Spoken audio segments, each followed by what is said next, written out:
कालचा दिवस बघायला गेला तर खूप धावपळीचा होता. फ्लाईट लेट झाली, त्याच्यामध्ये आम्हाला जास्त फिरायला नाही भेटलं प्रयागराजमध्ये.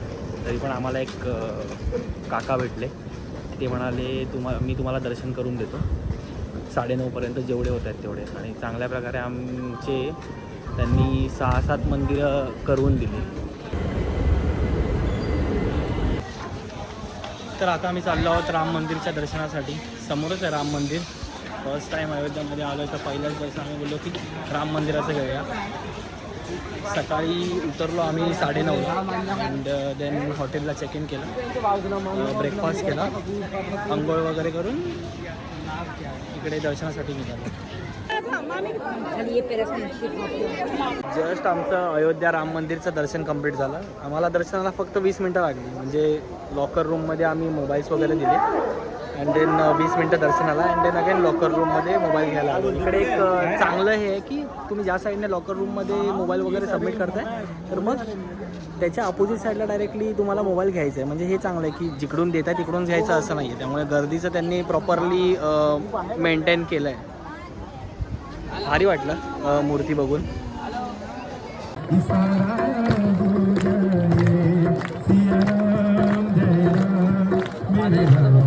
ती हट्ट करून विनंती करून ती इथे आलेली आहे.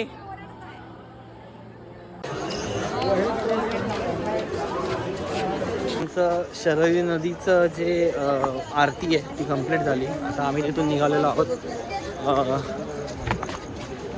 शरयू नदीसाठी त्या लोकांनी एक आर्टिफिशियल पण जागा बनवली. म्हणजे एक नदी आहे रोडच्या त्या साईडला, मग त्यांनी पाईप वगैरे टाकून ह्या साईडला तिचं पाणी आणलं आहे आणि लोकांना त्यामध्ये आंघोळ करण्यासाठी ठेवलं आहे. तर आता आम्ही आलो आहोत हनुमान गरी येथे.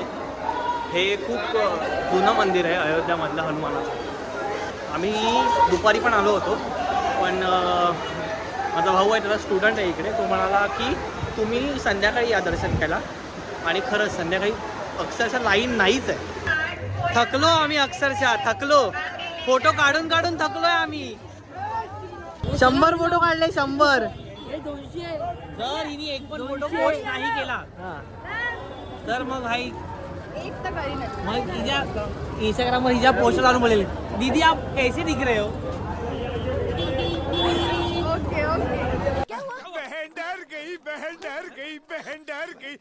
तर आता आम्ही आहोत लता मंगेशकर चौकमध्ये. पंचकोशी परिक्रमा चालू असल्यामुळे ना इकडे पोलिसांनी 30 ऑक्टोबरपासून बॅरिकेड्स वगैरे लावलेले. तर मग हा पूर्ण रोड ब्लॉक आहे. कोणत्याही बाहेरच्या गाड्या आत येत नाही, बाहेर जात नाही. इंटरनली जे रोड्स आहेत त्याने आम्ही सगळं ट्रॅव्हल करतो. फायनली आम्ही पोहोचलो वाराणसी येथे. खूपच गर्दी आहे, माहीत नाही 2-2.5 दिवस आमची काय हालत होणार. मध्ये एका हॉटेलमध्ये आलो. हे हॉटेल मी booking.com बुक केलं होतं. वाव, 5x मध्ये दाखवतो.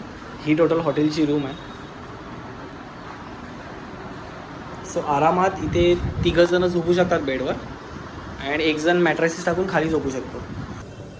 त्यांनी खूप छान रूम आम्हाला प्रोव्हाइड केले. किंग साईड बेड आहे, टीव्ही आहे आणि बाल्कनी सुद्धा प्रोव्हाइड केली. चला मी तुम्हाला वॉर्डरोब दाखवते.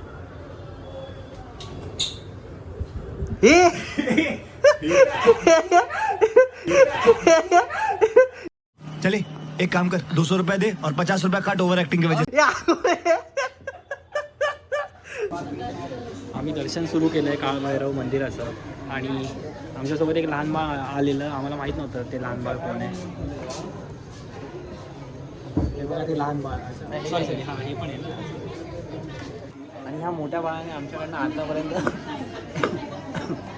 बोलता येत नाही एवढे फोटो काढले. आम्ही महामृत्युंजय मंदिरामध्ये आलेलो आहोत आणि संध्याकाळचे 5:37 झाले. अंधार एवढा झाला आहे की आपल्या इथे मुंबईमध्ये जसं संध्याकाळचा 7चा अंधार होतो तसा अंधार झाला आहे.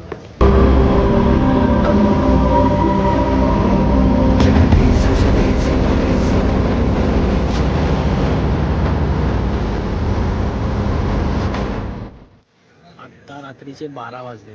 आम्ही 2:30-3च्या दरम्यान हॉटेल सोडलं होतं. अजून हॉटेलला काही गेलेलं नाही आहे, फिरतच आहोत. दुपारी जेवण केलं, त्याच्यानंतर आम्ही आलो काळभैरव देवाच्या दर्शनासाठी. म्हणतात की जेव्हा तुम्ही वाराणसीमध्ये येता काशी विश्वनाथचं दर्शन घेण्याच्या आधी काळभैरव देवाचं दर्शन झालं पाहिजे. तर हा आहे दशाश्वमेध घाट. हे जे अमरेला दिसत आहेत तुम्हाला वरती, बरोबर ह्याच्या खाली गंगा आरती होते आणि ह्या आरतीसाठी खूप गर्दी असते लोकांची. म्हणजे हे जे तुम्हाला दिसतं आहे, म्हणजे आम्हीसुद्धा इथे बसलो आहे, हे सगळं काही भरून जातं.